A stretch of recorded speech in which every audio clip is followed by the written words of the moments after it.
nga video mga ka-Facebook, update ni sa karsada din ni sa San Antonio, Zone 7A. Ako lang ipakita sa inyo kung unsa hitabo din ni taud-taud na nila nigitrabaho tapos tanawa lang ninyo mga ka-Facebook. Maayong adlaw mga kabarangay na kundiri sa Barangay Bunawan. Kini nga karsada mga kabarangay taud-taud na ni siya gitrabaho.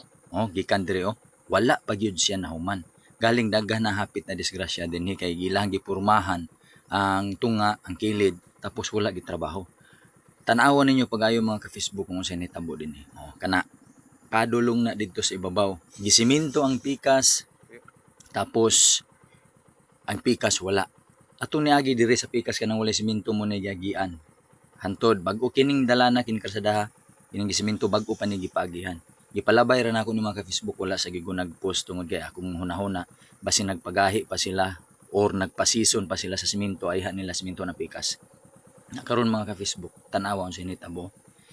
Wala gyud nila gisiminto pagtiwas. Naglibog gyud ko pag-ayo nganong ingon ani ang ilahang pagtrabaho.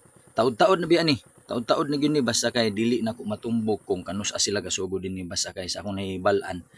Kay naamang gyud ko tambay taud-taud na gyud ni mga ka-Facebook. Ug karon na napud sila sa ubos nagtrabaho. Naglibog gyud ko ani pag-ayo nila. Dapat mangud ani nga giuna nila daan kung asa nila gisugod.